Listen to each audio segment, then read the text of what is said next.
Halo, kembali lagi bersama saya Yuni Nur Ikasari, akuntan publik dari KAP Heliantono dan rekan. Kami berafiliasi internasional dengan Parker Russell International. Alamat kantor pada Plaza Aminta, lantai 7, ruang 704. Alhamdulillah kita bisa bertemu lagi pada vlog kali ini untuk membahas tentang laporan keuangan. Melanjutkan pembahasan saya pada vlog-vlog sebelumnya. Jangan lupa di-subscribe, ditonton dulu untuk memahami proses penjurnalan, posting pada buku besar, summary pada neraca saldo, penyesuaian atas neraca saldo. Kita akan memulai neraca saldo yang setelah disesuaikan dan menyusun laporan keuangan. Jadi laporan keuangan adalah penyajian posisi keuangan dan kinerja dari suatu entitas secara terstruktur untuk memberikan informasi mengenai posisi keuangan, kinerja keuangan, arus kas entitas yang bermanfaat bagi pengguna laporan keuangan dalam membuat keputusan ekonomi. Tanggung jawab dari laporan keuangan merupakan tanggung jawab atas manajemen. Berdasarkan Undang-Undang Nomor 40 Tahun 2007, laporan keuangan sekurang-kurangnya terdiri atas neraca dengan pembandingan laporan tahun sebelumnya, laporan laba rugi, tahun buku yang bersangkutan, laporan arus kas, laporan perubahan ekuitas, serta catatan atas laporan keuangan tersebut. Laporan keuangan disusun berdasarkan standar akuntansi keuangan. Neraca, laporan laba rugi, wajib diaudit, harus disampaikan kepada Menteri sesuai dengan ketentuan peraturan perundang-undangan. Laporan keuangan wajib diaudit apabila kegiatan usaha perseroan adalah menghimpun atau mengelola dana masyarakat. Perseroan menerbitkan surat pengakuan utang kepada masyarakat. Perseroan merupakan perseroan terbuka. Perseroan merupakan persero. Perseroan mempunyai aset atau jumlah peredaran usaha dengan jumlah paling sedikit 50 miliar atau memang diwajibkan oleh peraturan perundang-undangan. Untuk mencapai tujuan laporan keuangan menyajikan posisi atas aset, liabilitas, ekuitas, dan kinerja, penghasilan, beban, termasuk keuntungan dan kerugian, kontribusi dari dan distribusi kepada pemilik dalam kapasitasnya sebagai pemilik, dan arus kas. Informasi tersebut beserta informasi lain yang terdapat pada catatan atas laporan keuangan akan mampu membantu pengguna laporan keuangan dalam memprediksi arus kas masa depan entitas. Jadi laporan keuangan lengkap berdasarkan PSAK 1, penyajian laporan keuangan SAK 2018, adalah laporan posisi keuangan pada akhir periode, laporan laba rugi dan penghasilan komprehensif lain selama periode, laporan perubahan ekuitas selama periode, laporan arus kas selama periode, catatan atas laporan keuangan, berisi kebijakan akuntansi yang signifikan dan informasi penjelasan lain, dan informasi komparatif mengenai periode terdekat sebelumnya. Laporan posisi keuangan pada awal periode terdekat sebelumnya ketika entitas menerapkan suatu kebijakan akuntansi secara retrospektif, atau membuat penyajian kembali pos-pos laporan keuangan, atau ketika entitas mereklasifikasi pos-pos dalam laporan keuangannya. Berikutnya kita akan memulai pembahasan dengan neraca saldo setelah penyesuaian yang sudah kita susun sampai dengan vlog sebelumnya. Ini adalah neraca saldo PT ABC per 31 Desember 2019 yang terdiri atas 77 akun. Akun-akun ini akan dikelompokkan sesuai dengan nature-nya. Kas, bank, deposito dikelompokkan menjadi kas dan setara kas, piutang usaha, pihak berelasi, pihak ketiga, disajikan bersih dengan penyisihan piutang tak tertagih sebagai akun piutang usaha. Lalu ada piutang lain-lain, ada persediaan, biaya dibayar di muka, dan ada aset tetap.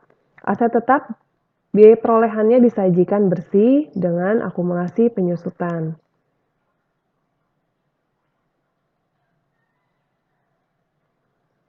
Kemudian ada pajak dibayar di muka, di sini isinya lebih bayar pajak PPh 29. Kemudian ada aset pajak tangguhan, ada akun hutang, hutang barang dagangan, hutang pembelian alat tulis kantor, disajikan sebagai hutang usaha. Kemudian ada hutang kepada direksi, disajikan sebagai hutang lain-lain pihak berelasi. Pendapatan diterima di muka, ada hutang PPh 21, hutang PPh 23, dan hutang PPh 25, dikelompokkan sebagai hutang pajak. Kemudian ada hutang lain-lain, beban akrual, ada pinjaman bank, ada liabilitas imbalan pasca kerja, dan ada modal. Kemudian mulai akun kepala 4 sampai dengan akun kepala 9 itu diisi dengan akun-akun laba rugi yang akan disajikan pada laporan laba rugi dengan kelompok sebagai berikut. Pendapatan usaha, beban pokok pendapatan, lalu biaya alat tulis kantor, biaya konsumsi, biaya kebersihan, biaya iuran sumbangan, biaya administrasi bank, biaya PPh itu disajikan sebagai beban administrasi. Kemudian ada biaya pemasaran, ada biaya media massa, itu biaya pemasaran. Kemudian untuk pendapatan di luar usaha, seperti jasa giro, pendapatan lain-lain, hasil investasi, itu disajikan sebagai penghasilan lain-lain, dan biaya administrasi bank disajikan sebagai beban lain-lain, beban keuangan akan disajikan sebagai beban keuangan, dan biaya lain-lain dikelompokkan sebagai biaya lain-lain. Kemudian ini ada pajak penghasilan badan dan manfaat pajak tangguhan disajikan sebagai beban pajak. Di sini saya tampilkan bentuk laporan keuangan terlepas dari yang sudah kita bahas pada neraca saldo. Akun-akunnya di sini lebih banyak yang dicakup. Jadi pada neraca, untuk posisi aset merincikan aset lancar dan aset tidak lancar. Aset lancar terdiri atas kas dan setara kas, piutang usaha, aset keuangan yang diukur pada nilai wajar melalui laporan laba rugi, instrumen keuangan derivatif, aset keuangan tersedia untuk dijual, persediaan, biaya dibayar di muka, pajak dibayar di muka, aset lancar lain-lain. Kemudian ada kelompok aset lepasan yang dimiliki untuk dijual.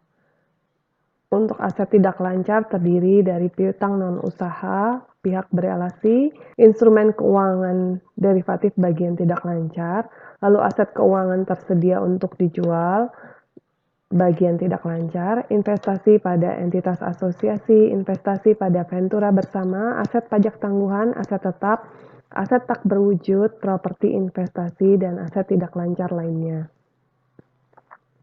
Pada sisi liabilitas kita bisa melihat akun-akun, hutang usaha, accrual, hutang lain-lain, instrumen keuangan derivatif, pinjaman, ini bagian yang akan jatuh tempo dalam jangka pendek, provisi untuk liabilitas dan beban lain-lain, liabilitas imbalan kerja jangka pendek, utang pajak, liabilitas atas kelompok lepasan yang dimiliki untuk dijual tersajikan terpisah dari aset atas kelompok lepasan yang dimiliki untuk dijual di atas. Kemudian untuk bagian jangka panjang, juga terdapat instrumen keuangan derivatif jangka panjang, pinjaman jangka panjang, liabilitas imbalan pasca kerja, liabilitas pajak tangguhan, provisi untuk liabilitas dan beban lain-lain. Untuk bagian ekuitas di sini ada beberapa item ekuitas. Modal saham, tambahan modal saham, saham treasury, komponen ekuitas pada obligasi konversi, transaksi dengan kepentingan non-pengendali, cadangan pembayaran berbasis saham, cadangan revaluasi aset, cadangan perubahan nilai wajar aset keuangan tersedia untuk dijual, cadangan lindung nilai arus kas, saldo laba yang dicadangkan maupun yang belum dicadangkan. Kemudian dikurangi bagian kepentingan non-pengendali, karena ini adalah laporan keuangan konsolidasi. Pada laporan laba rugi, dari operasi yang dilanjutkan, pendapatan usaha dikurangi beban pokok penjualan menghasilkan laba bruto, kemudian ada beban distribusi, beban administrasi, penghasilan lain-lain, kerugian, keuntungan lain-lain neto, penghasilan keuangan, beban keuangan, bagian atas laba bersih entitas asosiasi dan ventura bersama, kemudian menghasilkan laba sebelum pajak penghasilan, dikurangi beban pajak penghasilan, menghasilkan laba tahun berjalan dari operasi yang dilanjutkan. Kemudian ada operasi yang dihentikan. Ini adalah laba tahun berjalan dari operasi yang dihentikan, menghasilkan laba tahun berjalan. Kemudian ada item laba rugi komprehensif lain. Terdiri atas pos yang tidak akan direklasifikasi ke laba rugi, yaitu keuntungan revaluasi tanah dan bangunan, pengukuran kembali imbalan pasca kerja, dan beban pajak terkaitnya. Ini adalah hasil dari laba rugi komprehensif lain untuk pos yang tidak akan direklasifikasi ke laba rugi. Kemudian pada pos yang direklasifikasi ke laba rugi, itu terdiri atas aset keuangan tersedia untuk dijual, perubahan nilai wajar pada lindung nilai arus kas, bagian pendapatan komprehensif lain, dan beban pajak terkait. Laba tahun berjalan ditambah dengan laba komprehensif lain tahun berjalan setelah pajak akan menghasilkan jumlah laba komprehensif lain tahun berjalan. Kemudian laba ini akan diatribusikan kepada pemilik entitas induk dan kepentingan non-pengendali. Laporan laba rugi juga menyajikan laba bersih per saham, dasar maupun dilusian, dari operasi yang dilanjutkan dan dari operasi yang dihentikan.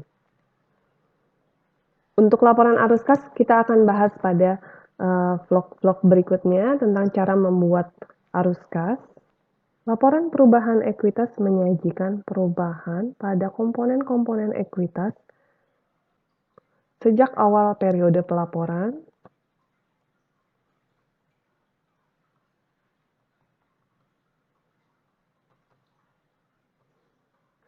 hingga menghasilkan saldo akhir neraca dari angka pembanding dengan angka pada tanggal pelaporan.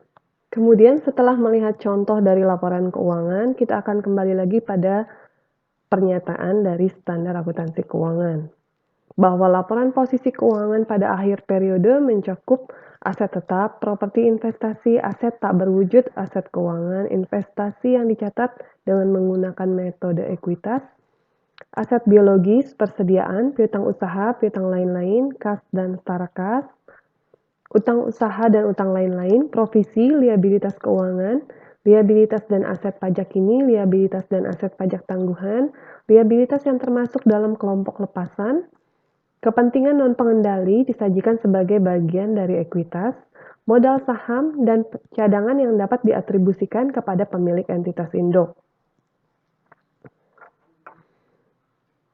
Pengelompokan aset lancar dan tidak lancar, serta liabilitas jangka pendek dan jangka panjang.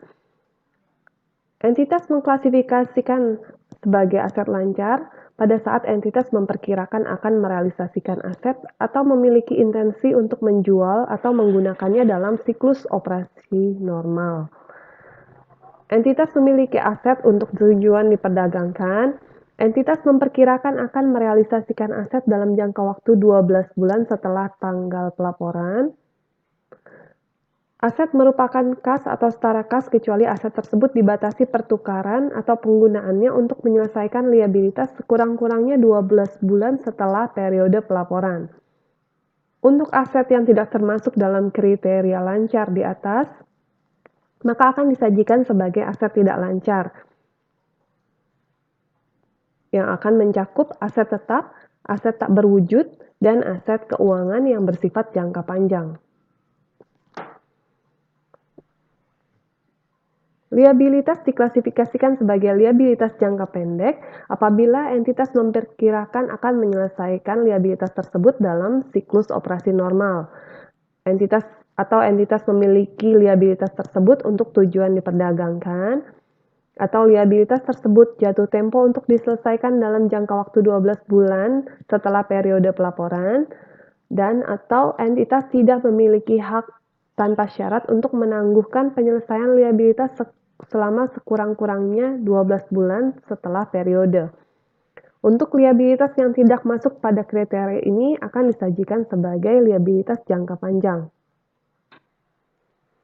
Kemudian pada laporan laba rugi dan penghasilan komprehensif lain selama periode, informasi yang disajikan pada laporan laba rugi adalah seluruh pendapatan dan beban selama periode, biaya keuangan, bagian laba rugi dari entitas asosiasi dan ventura bersama yang dicatat dengan metode ekuitas, beban pajak, jumlah tunggal untuk operasi yang dihentikan.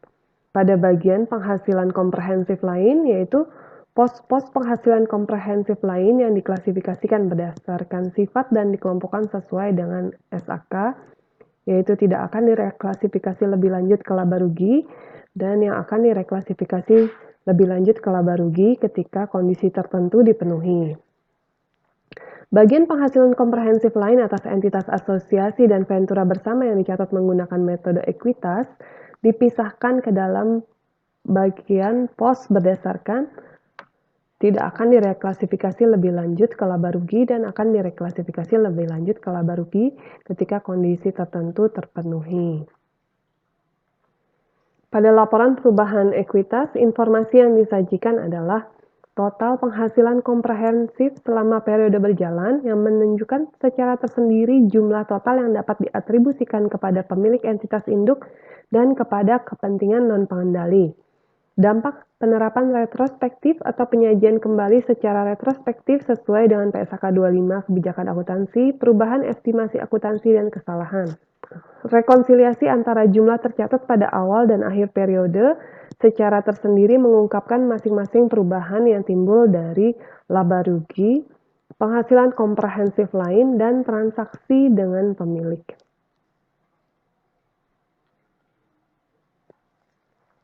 Laporan arus kas menyediakan informasi arus kas bagi pengguna laporan keuangan untuk menilai kemampuan entitas dalam menghasilkan kas dan setara kas dan kebutuhan entitas dalam menggunakan arus kas tersebut.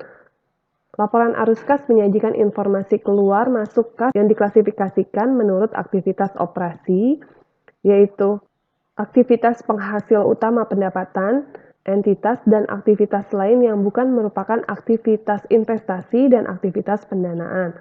Aktivitas investasi adalah perolehan dan pelepasan aset jangka panjang serta investasi lain yang tidak termasuk setara kas.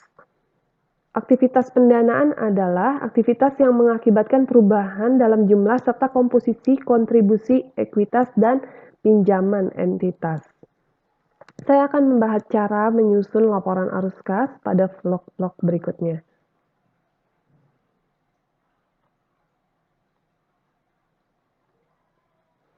Kemudian, catatan atas laporan keuangan menyajikan informasi tentang dasar penyusunan laporan keuangan dan kebijakan akuntansi spesifik yang digunakan. Mengungkapkan informasi yang disyaratkan oleh SAK yang tidak disajikan di bagian manapun pada laporan keuangan. Menyediakan informasi yang tidak disajikan di bagian manapun dalam laporan keuangan, tetapi informasi tersebut relevan untuk memahami laporan keuangan. Entitas membuat referensi silang atas setiap pos dalam laporan posisi keuangan, laporan laba rugi, dan penghasilan komprehensif lain, serta laporan perubahan ekuitas dan laporan arus kas untuk informasi yang berhubungan dalam catatan atas laporan keuangan. Entitas mengungkapkan kebijakan akuntansi yang signifikan pada catatan atas laporan keuangan yang mencakup dasar pengukuran yang digunakan dalam menyusun laporan keuangan tadi, kebijakan akuntansi lain yang diterapkan yang relevan untuk memahami laporan keuangan. Pada catatan atas laporan keuangan, SAK mensyaratkan sumber ketidakpastian estimasi. Estimasi mengungkapkan informasi tentang asumsi yang dibuat mengenai masa depan dan sumber utama lain dari ketidakpastian estimasi lain pada akhir periode pelaporan yang memiliki resiko signifikan yang mengakibatkan penyesuaian material terhadap jumlah tercatat aset dan liabilitas dalam periode berikutnya. CALK memasukkan rincian atas sifat dan jumlah tercatat pada akhir periode pelaporan. Pengungkapan dapat mencakup sifat asumsi dan ketidakpastian estimasi, sensitivitas jumlah tercatat terhadap metode, penyelesaian yang diharapkan atas ketidakpastian dan rentang hasil yang rasional selama periode pelaporan berikutnya, penjelasan tentang perubahan yang dilakukan terhadap asumsi sebelumnya. Demikian yang dapat saya sampaikan. Terima kasih atas perhatiannya. Semoga kita dapat bertemu lagi pada vlog-vlog selanjutnya. Salam.